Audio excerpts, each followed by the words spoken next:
नमस्कार बच्चों, कैसे हो। मैं आपकी दादी साधना। आज की कहानी सुनकर आप भी मान जाओगे कि भगवान किसी मंदिर में नहीं बल्कि सड़क पर मिलता है। सूरजगढ़ में राघव सेठ रहते थे। बहुत पैसा, बड़ी बड़ी फर्में, नामी आदमी थे। पर एक रात अचानक बेचैनी ने जकड़ लिया। डॉक्टर बुलाया, सारी जांचें करवा ली, रिपोर्ट नॉर्मल, पर बेचैनी बढ़ती ही जा रही थी। नींद की गोली खाई पर ना नींद आए ना चैन पड़े।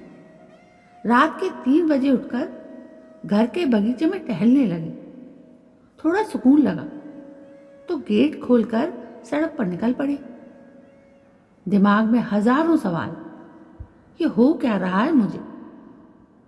चलते चलते घर से बहुत दूर आ गए। थक कर एक पुराने चबूतरे पर बैठ गए। तभी एक कुत्ता आया और उनकी चप्पल उठाकर भाग गया। राघव सेठ दूसरी चप्पल हाथ में लेकर उसके पीछे दौड़े। कुत्ता सामने बनी झुग्गियों में घुस गया। करीब पहुंचते ही कुत्ते ने चप्पल तो छोड़ दी और भाग गया।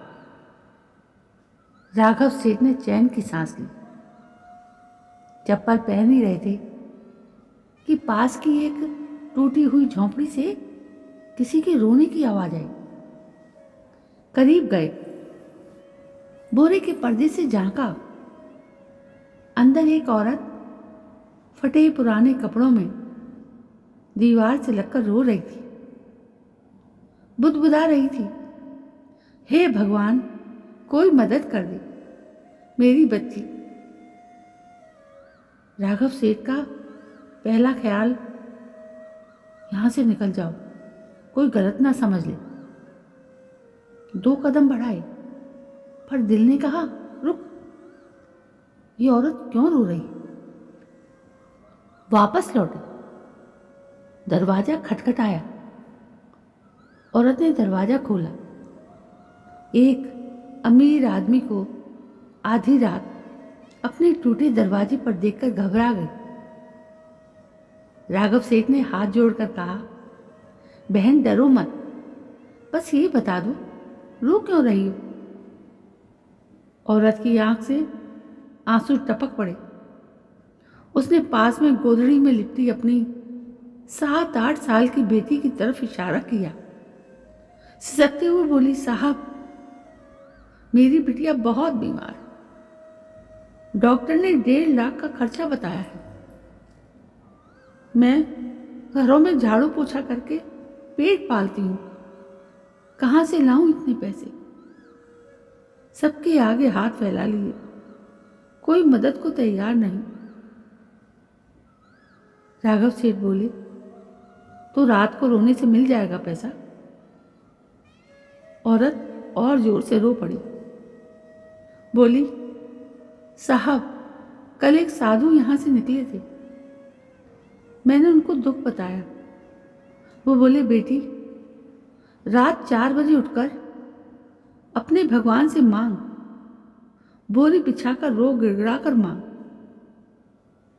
वो सबकी सुनता है, तेरी भी सुनेगा।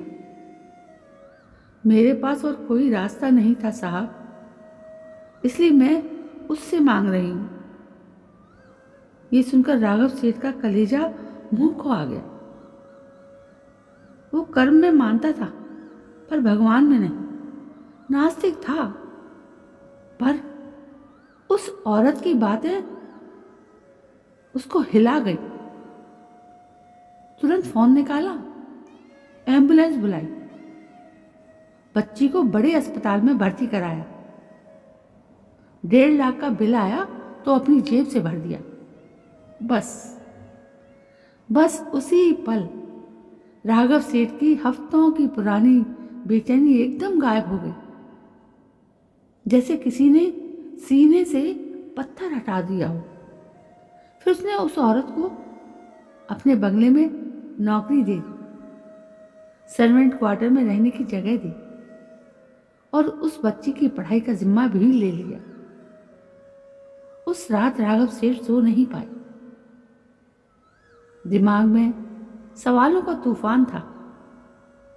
वो सोच रहे थे, ऐसी कौन सी ताकत थी जो आधी रात को मुझे नींद से उठाकर नंगे पांव उस झुग्गी तक खींच ले गई। मेरी बेचैनी उस वक्त क्यों ठीक हुई जब मैंने एम्बुलेंस बुलाई? अगर यही ईश्वर है तो ये दुनिया धर्म जात के नाम पर क्यों लड़ती है? मैंने उस औरत से उसकी जात नहीं पूछी और भगवान ने भी नहीं पूछी। उसने सिर्फ दर्द देखा और घुमा फिरा कर उस दर्द तक पहुंचा दिया। उस दिन राघव सेठ समझ गए कि सिर्फ पैसा कमाना कर्म नहीं है, दुखियारी के आंसू पहुंचना सबसे बड़ा धर्म है।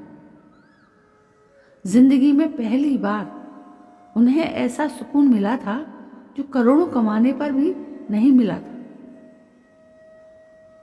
तो सुनो बच्चों, मैं साधना दादी बोल रही। मंदिर मस्जिद में भगवान को ढूंढते हो? कभी आधी रात को किसी रोती हुई माँ की झोंपड़ी का दरवाजा खटखटाकर तो देखो, भगवान वहीं मिलेंगे। क्योंकि इंसानियत ही सबसे बड़ी भक्ति है और लाचार की मदद ही सबसे बड़ी पूजा है। अगर ये कहानी दिल को छू गई हो तो कमेंट में इंसानियत लिख देना और इसे शेयर करना। शायद किसी राघव सेठ की बेचैनी दूर हो जाए। ओम शांति। तो दोस्तों, इसी तरह अपने जीवन में अच्छे कर्मों के साथ आगे बढ़ते रहिएगा। जय हिंद, वंदे मातरम।